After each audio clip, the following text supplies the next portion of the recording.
اور آپ کو اکیلے پل صراط پر چلنا پڑے گا، اور آپ کو اکیلے اپنے ہاتھ سے نام اعمال لینا پڑے گا۔ سیدھے ہاتھ میں لے لیے بچا لیے گئے۔ اللہ ہم سب کو نام اعمال سیدھے ہاتھ میں لینے کی توفیق دے۔ بائیں ہاتھ میں لیے خطرہ ہے، بہت بڑا خطرہ ہے میرے بھائی۔ دنیا کا ایگزام پھر آئے گا، دوبارہ آئے گا۔ اب فیل ہوئے تو کیا نومبر دسمبر میں پھر لکھنا پڑے گا، پھر دوبارہ چانس مل سکتا ہے، اور ایک سال بیٹھ کے پڑھ لیں۔ ٹھوکر زندگی کی لگ گئی، آپ کی موت آ گئی، پھر کوئی امتحان تمہارے لیے نہیں ہے۔ امتحان کا چیپٹر کلوز۔ بار بار آپ کو تنبیہ دی جاتی ہے کہ اشہد ان لا الہ الا اللہ کے بعد اشہد ان محمد رسول اللہ کے بعد حی علی الصلاۃ حی علی الفلاح، آؤ کامیابی یہ ہے۔ سنے نہیں، موت آ گئی۔ آخری سانس چلتے وقت حقیقی منظر میں فرشتے ہمارے کو نظر دکھائیں گے، ہمارا منظر کیا ہے، ہمارا رزلٹ کیا ہے، ہمارا مقام کیا ہے۔ ہماری یہ جو 60-70 سالہ زندگی جس پہ آج مجھے اور آپ کو ناز ہے میرے بھائیوں، یہ پوری زندگی ہمیں پھیکی لگ جائے گی۔ 60 سال کی زندگی، موت کب آتی معلوم نہیں ہے۔ موت، اچھا بات کر لو تو بھائی جمعہ میں باتیں نہیں کرنا ہے، سنو ادھر سنو، معلوم ہے معلوم رکھ کے بھی کیوں باتیں کر رہے ہیں، اللہ حفاظت فرمائے۔ آج کا دن جو ہے جمعہ کا دن میرے بھائیوں، فضیلت اسی لیے اس کو ہے کہ آخرت کا دن اسی دن آنے والا ہے۔ اسی دن اللہ تعالیٰ لوگوں کو حشر کے میدان میں کھڑا کرے گا۔ تو یہ جو دن ہے جمعہ کا دن، انسان دیکھو کتنا کمزور ہے، کتنی ناسمجھ ہے انسان کے اندر۔ انسان اور جن کے علاوہ پورے مخلوقات میں بھائیو، چونٹیوں کو بھی ڈر ہوتا ہے کہ آج کا دن کہیں آخرت کا دن نہ ہو جائے۔ چونٹیوں اور پرندوں کو جو پر اٹھا کے، چھوٹے چھوٹے پرندے، چڑیا جو ہم دیکھتے ہیں، ایک چھوٹا سا بچہ بھی اسے چیر کے پھاڑ سکتا ہے، ایسے پرندے، جاندار، جانور پورے کے پورے، انسان اور جن کو چھوڑ کر میرے بھائیوں جتنے بھی جاندار ہیں، جان جس کے اندر ہے کرونا بیکٹیریا، وہ بھی اس میں شامل ہے، تمام کے تمام ڈرتے ہیں کہ آج کا دن کہیں قیامت کا دن نہ ہو جائے، آج کا دن کہیں قیامت کا دن نہ برپا کیا جائے۔ میرے بھائیو انسان دیکھو کتنا کمزور ہے سوچ کے اعتبار سے۔ ہم بنائے تو گئے ہیں اشرف المخلوقات، تو سمجھنے کی ضرورت ہے آخرت کے اوپر ایمان لانے کا مطلب یہ ہے کہ ہم تیاری کریں، ہم اپنے آپ کو تیار رکھیں۔ جیسا کہ آپ کا جو باس ہے، آپ کا جو اونر ہے، آپ سے کوئی سوال کرے، حساب پوچھے، تو آپ پوری پریپیئر کے ساتھ پورے فائلز ایسے ہی چٹکیوں میں بتائیں گے۔ میرے بھائیوں حشر کے میدان میں پوری زندگی کا حساب ہمیں دینا ہے، کتنی ہم تیاری کریں۔ عمر بن عبدالعزیز علیہ الرحمہ اس دور کے عالم دین سے کہتے ہیں کہ مجھے آخرت کے بارے میں کچھ نصیحت کرو۔ وہ کہتے ہیں ابھی لیٹ جاؤ، آنکھیں بند کر لو اور سوچو کہ تم مر گئے، خبر کے اندر آپ ہیں، ابھی سوچو تمہارا حال کیا ہونے والا ہے، ابھی کیا ابھی۔ میرے بھائیو رات میں دعا پڑھتے نہیں، اللہم بسمک اموت و احیا، یہ دعا ہمیں پیغام دیتی ہے کہ موت آنی ہے، ایک دن مرنا ہے ہم سب کو، پھر دوبارہ اٹھ کے ہم صبح کرتے ہیں الحمدللہ الذی احیانا بعد ما اماتنا، اے اللہ تمام تعریفیں تیرے لیے کیونکہ تو نے مجھے مرنے کے بعد دوبارہ زندہ کیا۔ یہ پیغام ہے ہمیں، موت یعنی ہمیں موت آنی ہے ایک نہ ایک دن، جو جانے والے ہیں سبق دے کے جا رہے ہیں، آج ہم تو کل تمہاری باری ہے، آج ہم ایسے بیٹھے ہوئے ہیں، ایسے آرام کی چین اور سکون کی زندگی گزار رہے ہیں کہ مرنا ہی نہیں ہمیں۔ میرے بھائیو سوچو ذرا، غور کرو، آخرت کے دن میں اور آپ لے جائیں گے تو کیا لے جائیں گے؟ عمر بن عبدالعزیز کہتے ہیں کہ آنکھ کھولتے ہیں اور فوراً ڈرتے اور گھبراتے ہوئے کہتے ہیں کہ نہیں، مجھے اور بہت سارے کام کرنا ہے، میرے باقی ہے کچھ کام، میں وہ سب کر کے آؤں گا، اس کے بعد میں اپنے آپ کو تیار رکھوں گا موت کے لیے۔ یعنی مرنے کے بعد مجھے اللہ کے سامنے جب حاضر ہونا ہے، قبر میں مجھے کسی نہ کسی دن پڑھنا ہے، تو میں اپنے آپ کو حاضر پاؤں۔ ایک بہت بڑے بادشاہ کی جب موت آتی ہے، بہت بڑی بیماری کے بعد، وہ وصیت کرتا ہے وزیروں کو، لوگوں تم میرے جنازے کے بعد، میرے مرنے کے بعد میرے جنازے کے ساتھ ایسا کرنا کہ میرے جنازہ ڈاکٹر اٹھائیں، حکیم اٹھائیں، اور میرے ہاتھ باہر کھلے ہوں، میرے ہاتھ جنازے کی کپڑوں سے باہر ہوں، لوگ دیکھیں میرے ہاتھوں کو، خالی ہاتھ دیکھیں میرے، اور میرے اوپر پیسے اچھالیں، پیسوں کو اچھالیں۔ اس طرح سے کیوں کیا گیا؟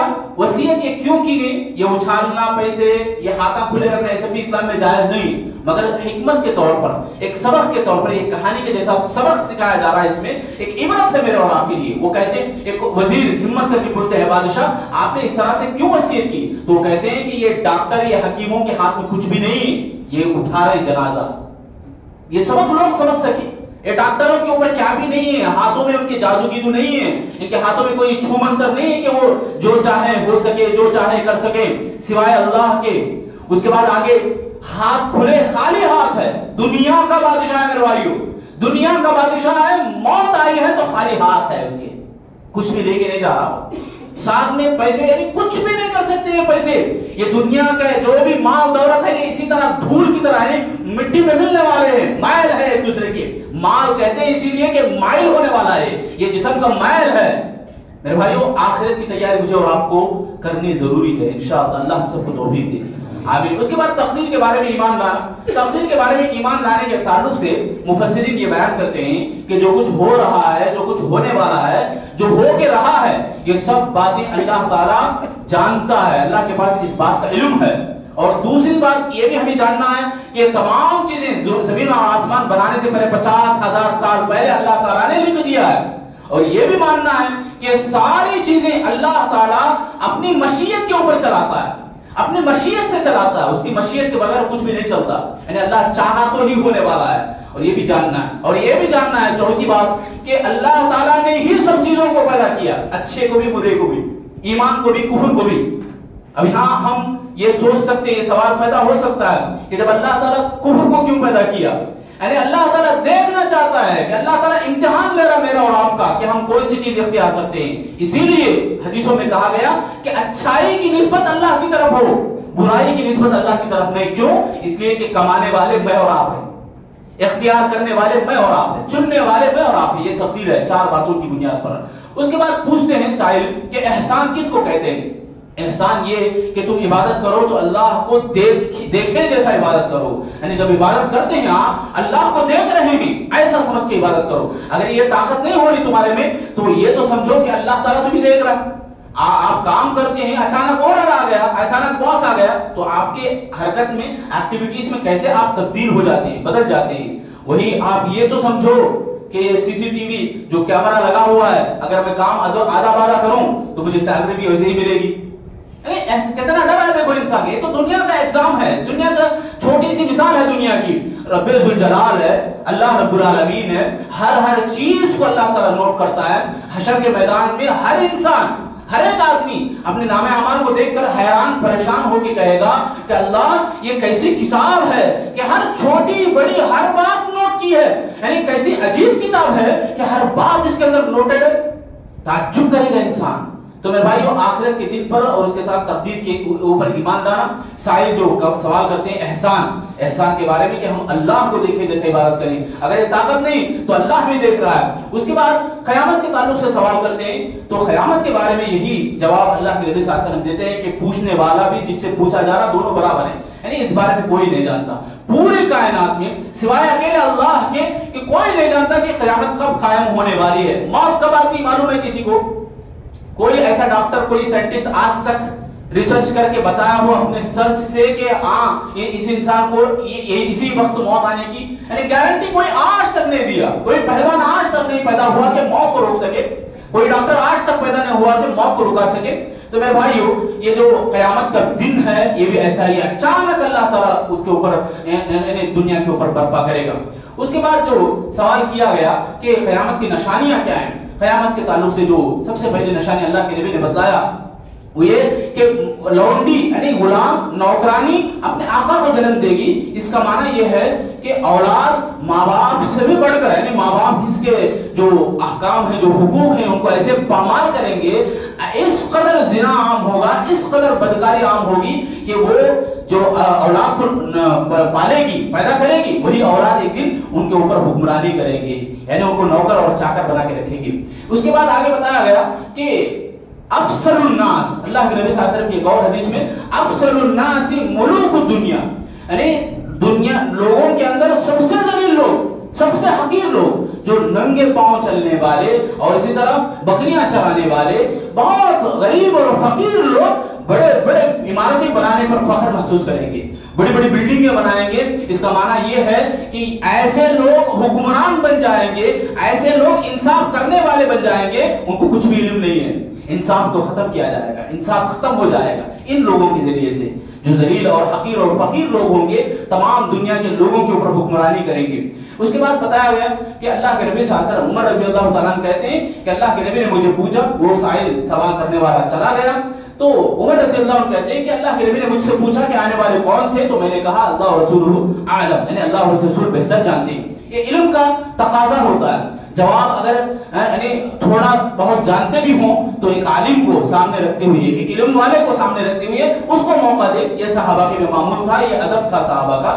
تو اس کے بعد اللہ کے نبی صلی اللہ علیہ وسلم فرماتے ہیں آنے والے جبرائیل تھے، جبرائیل تھے، پوچھنے والے جبرائیل تھے۔ اس سے ایک اور نقطہ مفسرین یہاں شرح میں بتاتے ہیں کہ سوال سیکھنے اور سکھانے میں داخل ہے، سوال سیکھنے اور سکھانے میں داخل ہے، کا مطلب یہ کہ ایک ٹیچر جیسے سوالات کرتا ہے، ایسے ہی سوالات کے ذریعے سے علم سکھایا جا سکتا ہے۔ اور ایک آخری بات کہ ایمان اور اسلام، یہ اسلام کس کو کہتے ہیں؟ اسلام، ایمان اور احسان، یہ تینوں چیزیں دین کے اندر داخل ہیں۔ دین اسلام ٹوٹلی کس کو بولتے ہیں؟ اسلام، ایمان اور احسان، ان تینوں کو داخل ہوتا ہے ٹوٹل مکمل دین کہلاتا ہے۔ اب اسلام میں ایمان میں کیسے فرق کریں؟ انس بن مالک رضی اللہ تعالیٰ عنہ کی حدیث آتی ہے، اللہ کے نبی صلی اللہ علیہ وسلم فرماتے ہیں ظاہری اعضاء سے تعلق رکھتے ہیں اسلام کے ارکان، اور اسی طرح باطنی اعضاء، دل کے جو بھی عبادات ہیں، دل سے تعلق رکھتے ہیں جتنی بھی عبادات، وہ سارے کے سارے ایمان سے جڑی ہوئی ہیں۔ ایک آدمی مومن ہے، ایمان والا ہے، تو اس کے اندر آٹومیٹک اسلام ہے ہی۔ ایک آدمی کلمہ پڑھتا ہے، مسلمان کہلاتا ہے، وہ آدمی فلاں آدمی مسلمان ہے، مگر ایمان والا ہونے کی گارنٹی نہیں ہے، مومن ہونا یہ اس کے لیے شرط نہیں ہے۔ بہرحال مگر سمجھنے کی بات یہ کہ دونوں باتیں، یعنی دونوں شہادتین، محمد رسول اللہ کے اوپر بھی گواہی دینا، اللہ کے تعلق سے بھی گواہی دینا، یہ دونوں لازم و ملزوم ہیں۔ اسی طرح اسلام اور ایمان بھی بہت زیادہ قریب ہیں، دوست ہیں۔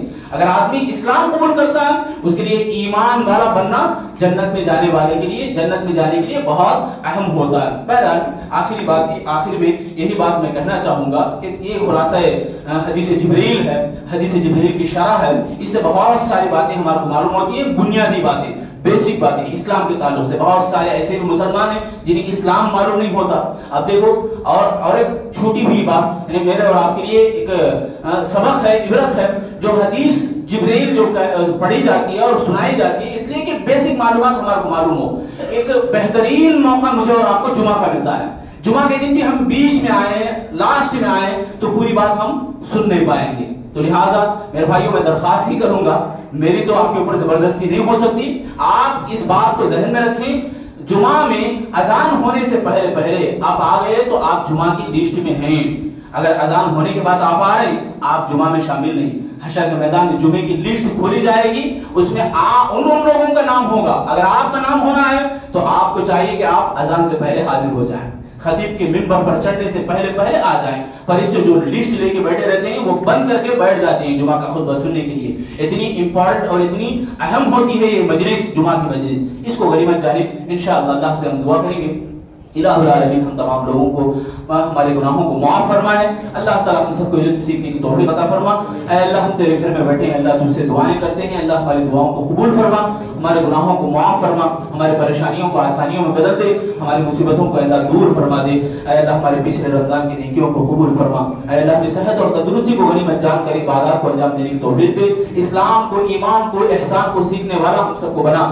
اے اللہ ہمیں دینی مجالس کو زیادہ سے زیادہ قائم کرنے کی توفیق دے، دینی مجالس جہاں بھی ہیں علماء ربانیین سے جڑ کر علم سیکھنے کے اللہ ہم سب کو توفیق عطا فرما۔ اے اللہ ہمارے صدقہ و خیرات کو قبول فرما، اے اللہ ہمارے جو بھی چھوٹی موٹی نیکیاں ہیں تمام نیکیوں کو قبول فرما، ہمارے والدین کو صحت اور تندرستی عطا فرما، جن کے بھی والدین وفات پائے ہیں اللہ ان کی مغفرت عطا فرما، ایمان والے جتنے بھی وفات پائے ہیں اللہ سب کی مغفرت عطا فرما۔ اے اللہ ان کی قبروں کو کشادہ فرما، قبر میں جانے سے پہلے ہم سب لوگوں کو قبر کی تیاری کرنے کی توفیق دے۔ اے اللہ موت کے بعد کی تیاری کرنے والے حقیقی عقل مند ہوتے ہیں، اللہ ہم سب کو ان عقل مندوں میں شمار عطا فرما۔ اے اللہ ہم سب لوگوں کو جب تک زندہ رہ ایمان کی ثابت قدمی نصیب فرما، ایمان پر جڑ کے رہنے کی توفیق دے، جب موت دے تو ایمان کی حالت میں موت عطا فرما، آخری سانسوں میں ہمیں کلمہ طیبہ لا الہ الا اللہ پڑھنے کی توفیق عطا فرما۔ آمین یا رب العالمین۔ بارک اللہ لنا ولکم فی القرآن المجید ونفعنا وإیاکم انہ تعالی جواد کریم۔